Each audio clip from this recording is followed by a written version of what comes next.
ماشاءالله د قرباني ورځې روان دي، څوک په 4 لکه او څوک په 15 لکه مقابلې به شروع ستاسو په څو شو؟ ها یو نیمه مونږ خو په 2 لکه واغستو څه کال الله رحم کړو. ها قرآن مجید کې کتلې دي دا په 4 لکه روپۍ چې واغستو قرآن مجید کې کتلې دي چې ما دا حکم شته او که نشته؟ نه ګوري قرآن مجید نه ګوري، بس د خلکو نه اورېدلې دي. ها د خلکو نه په اورېدو کې او د جبرائیل علیه السلام په راوړو کې فرق دی. پوه شوې که نه؟ په مذهب کې او په دین او په اسلام کې فرق دی. بس د غریب سړي د مایوسۍ ورځ ده، دغه د غریب سړي د ملامتیا یو ورځ ده، د غریب مسلمان چې کوم دی هغه د خفګان یو ورځ ده چې بچي به ورته وایي چې هغه وکړه. دا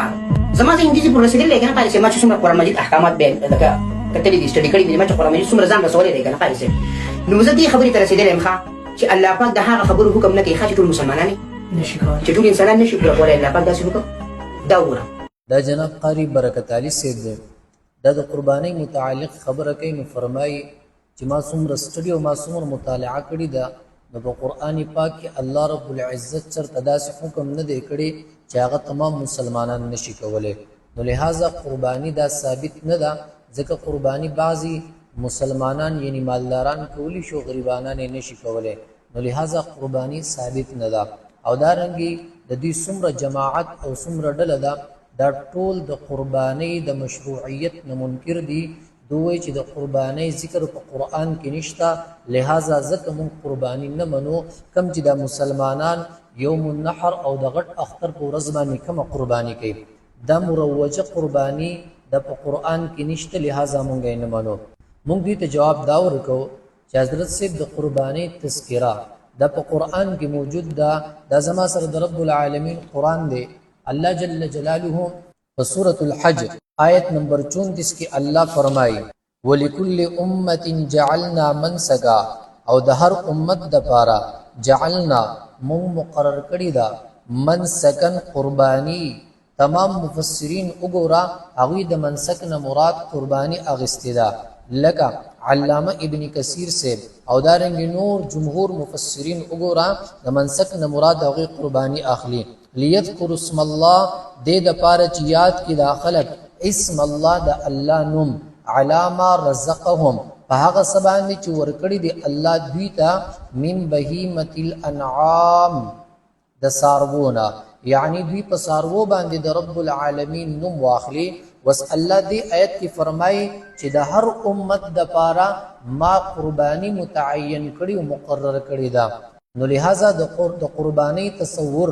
دا د حضرت آدم علی نبینا وعلیه الصلاة والسلام نواخلا تر دې وخت پورې دا د قربانی دا تصور شته. لکه د حضرت آدم علیه الصلاة والسلام د بچو په واقعه کې الله رب العزت سورة المائده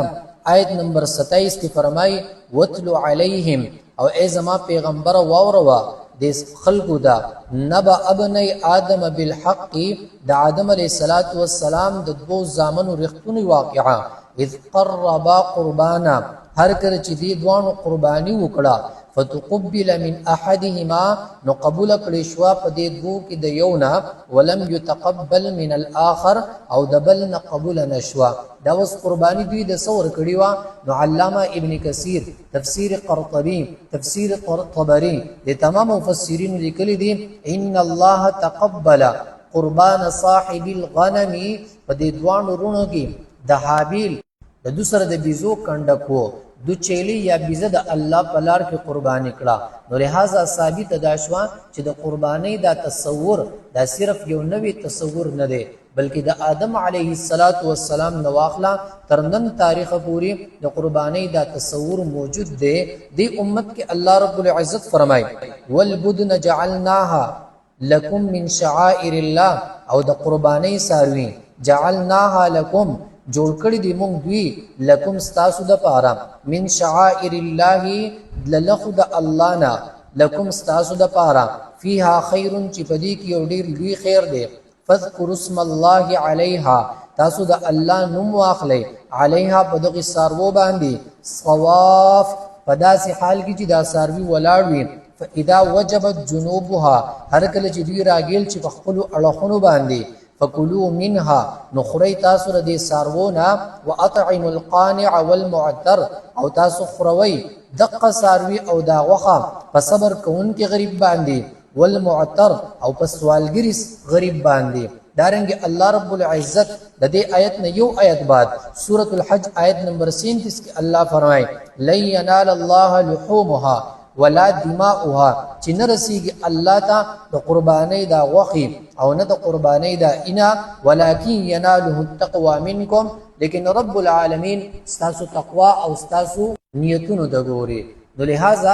دا خبره کول چې د قربانۍ تذکره دا په قران کې نشتا دا فقط د قران نه انکار دی او دا د قران د صریح آیتونو نه د انکار مترادف تا د قربانۍ تصور د آدم علیه السلام نواخلا د تمام انبیاء کرامو په شرائع او شریعتونو کې د قربانۍ تصور وو ها د هر نبی د قربانۍ کیفیت او کمیت جدا جدا و د آدم علیه السلام په امت کې او په هغه دور کې د قربانۍ کیفیت جدا او زمون او تاسو د قربانۍ کیفیت څنګه دی حضور پاک صلی الله علیه وسلم په احادیثو کې د دغه قربانۍ تفصیل ذکر کړی دی نو لہذا دا دعوه کول چې د قربانۍ تذکره په قران کې نشتا دا فقط سینې زوري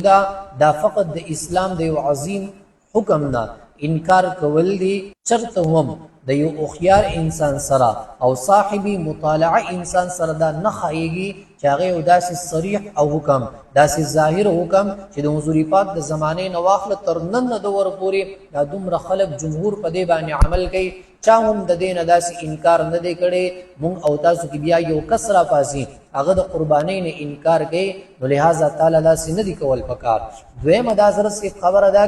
چې الله چرته یو داسې حکم نه دی کړي چې تمام